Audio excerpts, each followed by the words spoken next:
Assalamualaikum warahmatullahi wabarakatuh.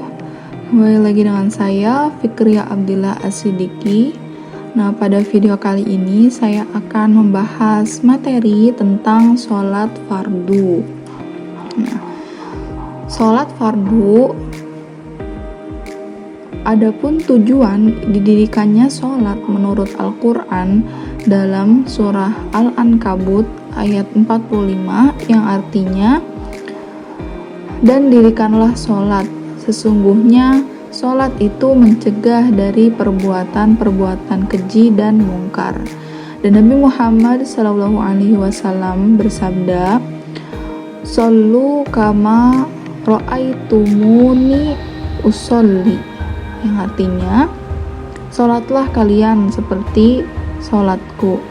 Hadis riwayat Ibnu Hibban dan disahihkan Al-Albani dan Al-Arnaud. Nah, hadis di atas itu menyuruh umat Nabi Muhammad itu untuk meniru sholat beliau. Kemudian ada syarat-syarat wajib sholat. Yang pertama itu Islam, yang kedua itu baligh, artinya yang saya tahu itu untuk anak-anak minimal usia 7 tahun itu sudah diwajibkan menunaikan sholat. Nah, kemudian selanjutnya ada berakal. Artinya apa? Di orang yang mau menunaikan sholat itu harus dalam keadaan sadar, tidak gila, dan tidak sedang tidur. Kemudian ada suci dari hadas dan najis, baik itu kecil maupun besar. Nah, selanjutnya ada syarat sah sholat. Yang pertama, suci dari hadas, baik hadas kecil maupun hadas besar. Yang kedua, suci badan, pakaian, dan tempat sholat dari najis. Kemudian yang ketiga ada menutup aurat. Yang keempat ada telah masuk waktunya sholat. Jadi sholat itu dikerjakan jika sudah masuk waktunya sholat. Nah, kemudian yang terakhir ada menghadap kiblat.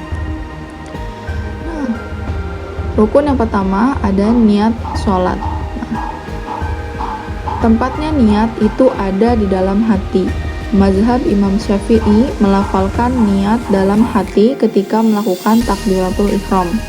Nah, kemudian mazhab Imam Hanafi, Imam Hambali, dan Imam Maliki itu melafalkan niat dalam hati sebelum melakukan takbiratul ihram. Seperti pada gambar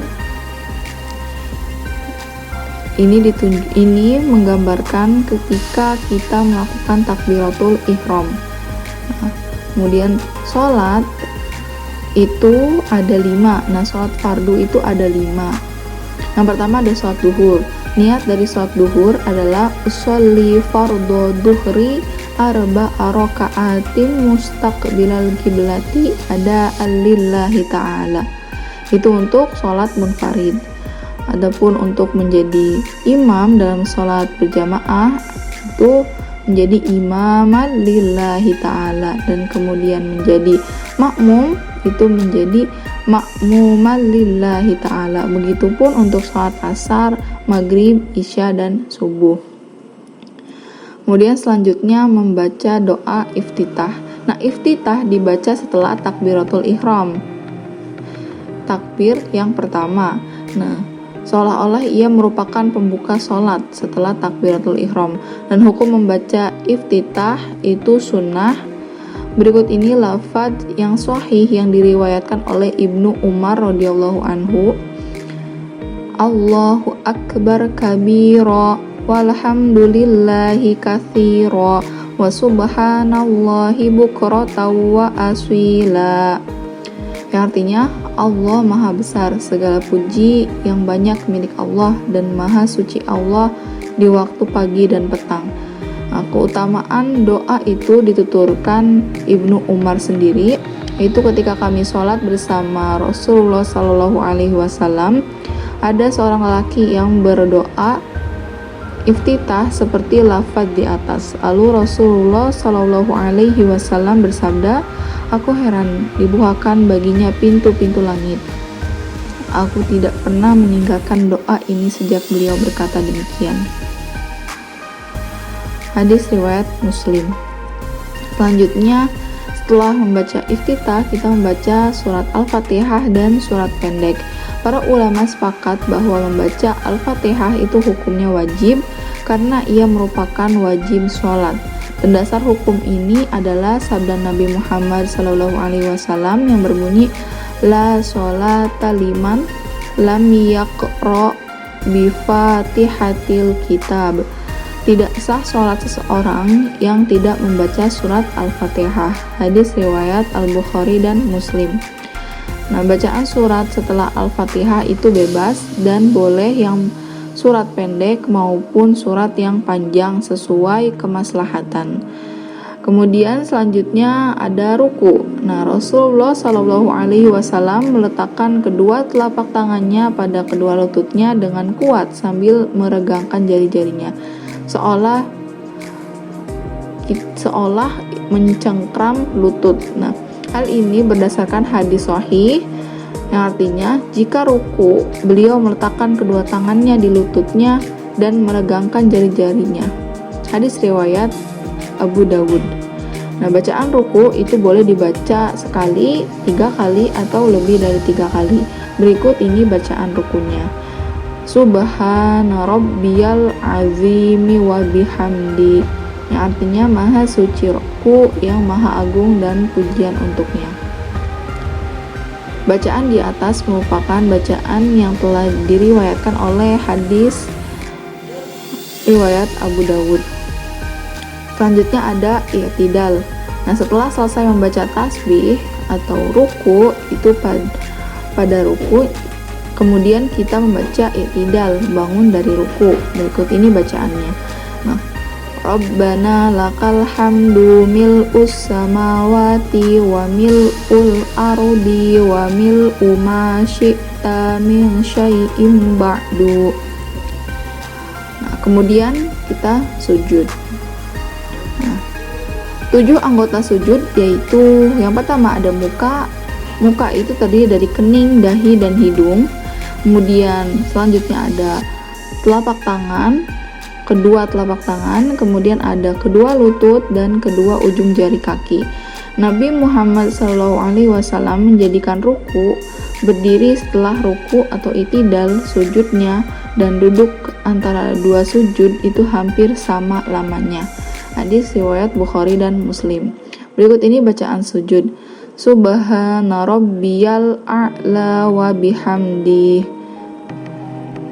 Bacaan di atas merupakan bacaan yang telah diriwayatkan oleh Abu Dawud dan dinilai sahih oleh Syekh Al-Albani.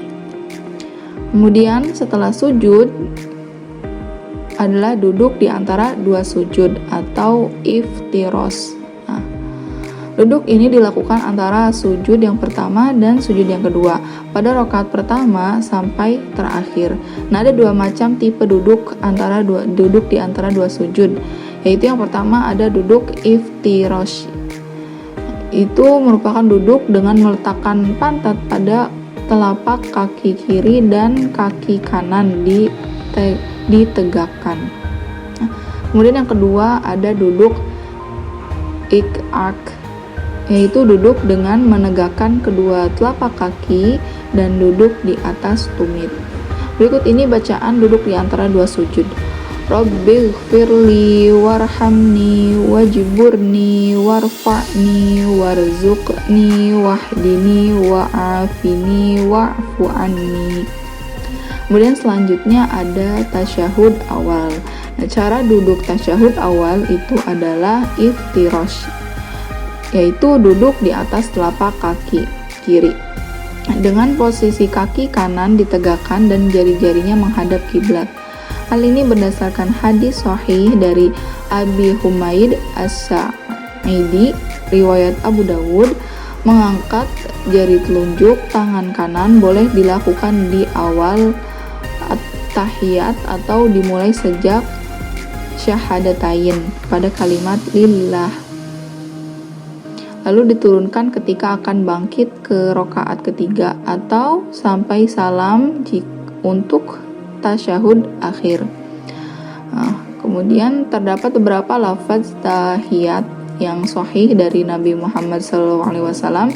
Di antaranya ada tahiyat riwayat Ibnu Mas'ud radhiyallahu anhu, bunyinya seperti ini: At-tahiyyatul mubarakatus sholawatut thayyibatu lillah. Assalamu alayka ayyuhan nabiyyu wa rahmatullahi wa barakatuh. Assalamu alayna wa ala ibadillahi sholihin. Ashhadu an la ilaha illallah wa ashhadu anna muhammadar rasulullah. Kemudian selanjutnya adalah tasyahud akhir. Nah, berikut ini lafaz dari tasyahud akhir, itu at-tahiyyatul mubarakatus sholawatut thayyibatu lillah. Assalamu alayka ayyuhan nabiyyu wa rahmatullahi wa barakatuh. Assalamu alayna wa ala ibadillahi sholihin. Ashhadu an la ilaha illallah wa ashhadu anna muhammadar rasulullah.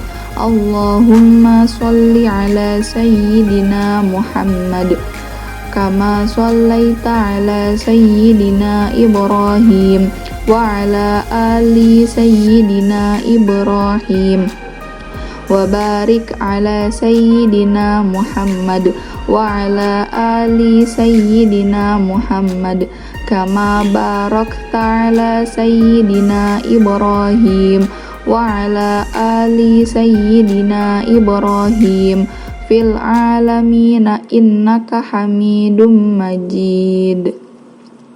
Nah, seperti ini gambaran saat melakukan tasyahud akhir. Berikut juga arti dari bacaan tasyahud akhir. Nah, kemudian setelah kita membaca tasyahud akhir, sholat diakhiri dengan salam, dimulai dari menghadap kanan kemudian menghadap ke kiri. Mungkin sekian materi tentang sholat fardu yang bisa saya sampaikan. Semoga bermanfaat untuk teman-teman semua dan terutama untuk saya sendiri. Wabillahi taufiq wal hidayah. Wassalamualaikum warahmatullahi wabarakatuh.